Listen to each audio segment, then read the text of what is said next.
पूज्य आचार्यवर, लोगों के बीच आजकल बहुत ही खास करके सोशल मीडिया और रील के दौर में, और अभी महाकुंभ जो बीता, तो तमाम बाबा वायरल हो रहे हैं। आजकल बाबा लोग भी वायरल वाला बीमारी बाबाओं को पकड़ रहा है। जो हमारी परंपरा, समृद्ध परंपरा है आचार्यों की, ऋषियों की, मुनियों की, संतों की, चाणक्य ने जिनको राशि कहा है, ऐसे संतों को, जंगम, ऐसे संतों की परंपरा बहुत विलुप्त होती जा रही है। और कोई भी अपने आप को सन्यासी क्लेम कर दे रहा है और सीधे आता है, अखाड़ों में भर्ती होता है और सीधे वो महामंडलेश्वर पद पे अभिषिक्त हो जाता है। तो मैं आज के युवा पीढ़ी और ख़ास करके जो एकेडमिया में बच्चे हैं, विश्वविद्यालय में बच्चे हैं, महाविद्यालयों में बच्चे हैं, उनके लिए मैं आपसे पूछना चाहूँगा कि सन्यास है क्या? बहुत सहज रूप में सन्यास को समझने के लिए, चूँकि सब लोग न्यास से परिचित हैं, ट्रस्ट जो होता है, सामाजिक प्रकल्प करने के लिए ट्रस्ट बनाते हैं, तो उसमें न्यास की जो न्यास की स्थिति से हम सब परिचित हैं। न्यास में न्यासी होते हैं, ट्रस्टी। न्यासियों की स्थिति को आप समझिए। न्यासी ट्रस्ट में किस स्थिति में होता है? न्यास का स्वामी नहीं होता है, लेकिन न्यास के सभी जो भी उसके संपत्तियां हैं, जो उसकी व्यवस्थाएं हैं, उसका संरक्षक होता है। अपनी आवश्यकता भर का वहाँ से लेता भी है और उसे आगे बढ़ाने में, व्यवस्थित रखने में अपना सर्वोच्च देता है। उसकी कोई व्यक्तिक अपनी स्थिति वहाँ नहीं होती, उसका स्वामित्व तो नहीं होता है, लेकिन संरक्षक पूरे न्यास का होता है। यही न्यासी को अगर आप सम्यक रूप में न्यासी देखें, सन्यासी हो जाएगा।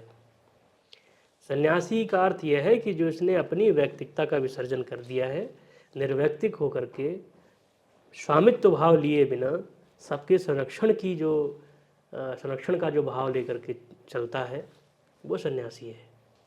और इस रूप में सन्यासी को समझने देखने की आवश्यकता है। वायरल वाली स्थिति जो है सन्यास की, वायरल तो हमारे यहाँ रोग है। वायरल होना रोग है। तो ये कसौटी नहीं हो सकती है। वैसे भी जो सन्यास है वो समाज निरपेक्ष होता है, समाज की कसौटियों से उसको प्रमाणित नहीं। उसमें ऐष्णा का त्याग होना चाहिए, लोकेष्णा। हाँ, जो त्रयेष्णा हमारे यहाँ है, वितेष्णा, पुत्रेष्णा, लोकेष्णा। और आचार्यवर का तो काफ़ी अध्ययन रामायण पर है। आप जानते हैं कि रामायण की पूर्व पीठिका में ही नारद जी महाराज ऋषियों से कहते हैं कि जो कलयुग के जो साधु संत होंगे, जो सन्यासी होंगे, वो शिष्य संग्रह करेंगे। यानी ये एक हमारे यहाँ से एक तरीके से ये दुर्गुण माना गया है कि आप शिष्यों की अपने पोषण के लिए अधिक से अधिक शिष्य या जो मुर्शिद हैं अधिक से अधिक मुरीद बटोरें और बड़े से बड़ा कम्यून बनाएं। ये एक तरीके से जो निंदित कर्म है, ये निषिद्ध कर्म है। गोस्वामी जी ने कहा है ना, हरई शिष्य धन शोक न हरई, शोक न हरई। हाँ, निश्चित। सो गुरु घोर नरक मोह परई। हाँ, और गोस्वामी जी ने और जो आज चल रही हैं चीज़ें सन्यास के नाम पे आडंबर, इस पे भी सोचिए यति प्रपंच रता। क्या बात है। गोस्वामी जी कहते हैं ना कि जाके नख जटा विशाला सोई तपसी प्रसिद्ध कलिकाला। तापस प्रसिद्ध। तो अभी तो डैंड्रफ लुक और कौन सा लुक चल रहा है। हाँ, एक दिन कुंभ में मैं परिभ्रमण में था, तो वहाँ एक जो नया अखाड़ा बना है, किन्नर अखाड़ा, उसके बगल में वो एक बच्चा था, वो जटा लोगों को लगा रहा था। तो मैं पूछा कि ये जटा कितने में बाबा, कितने में तैयार कर देते हो? तो बोला कि 10,000 रुपये में जटा बना देते हैं। और कुंभ में बहुत सारे वायरल लोग, मतलब जटा बाहर से आरोपित करा के और जटाभिताप सह जो तृतीया में रूप बनाते हैं, वो वैसा कर रहे हैं। तो आप बहुत अच्छा रामायण की, रामचरितमानस की चौपाई उठाए कि जाके न खरु जटा विशाला सोई तपसी प्रसिद्ध कलिकाला। हाँ, तो बस ऐसे ही लोक सिद्धि तो उनकी हो जाए जिस रूप में वो चाहें, सन्यासी के रूप में।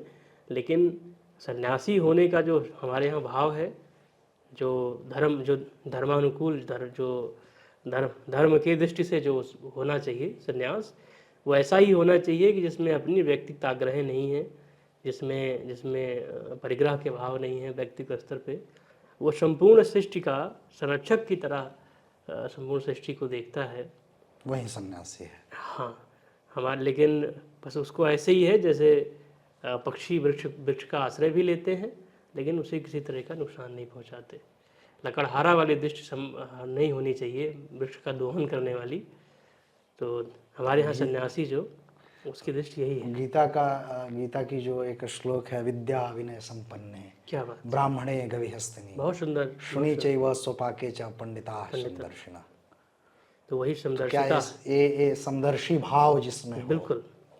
और ये भाव जब होगा लोगों में, तभी सन्यास सिद्ध होगा। अन्यथा सन्यास के नाम पे तो बहुत से आडंबर चलते हैं। हालांकि वो आदि शंकर का है ना कि लुंचित केशा।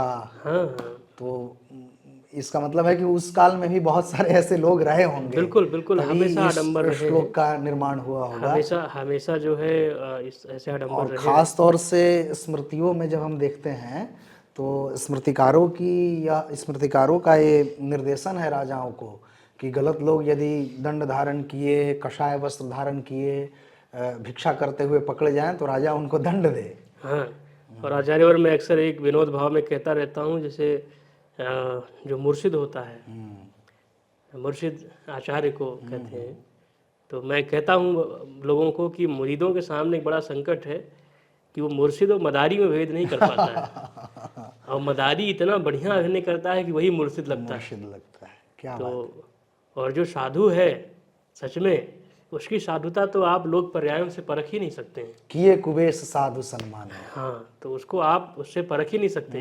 और जिस पैरामीटर में आप साधुता खोजते हैं, वो पैरामीटर सिर्फ मदारी दे सकता है। ले सकता है। तो इसीलिए जो है आप लोग इसमें, इस अध्यास में फंस जाते हैं। ये दृष्टि समाज को भी रखनी पड़ेगी कि वो साधुता को साधुता की तरह देखें, किसी वेशभूषा पर्याय आदि में नहीं देखें। तभी उनको सत्य साधक से उनका संबंध बनेगा, तभी वो अच्छे आचार्यों के संपर्क में आएंगे। जी, बहुत बहुत आभार, इतनी महत्वपूर्ण आपने टिप्पणी दी संन्यास पे। जय श्री राम। जय श्री राम।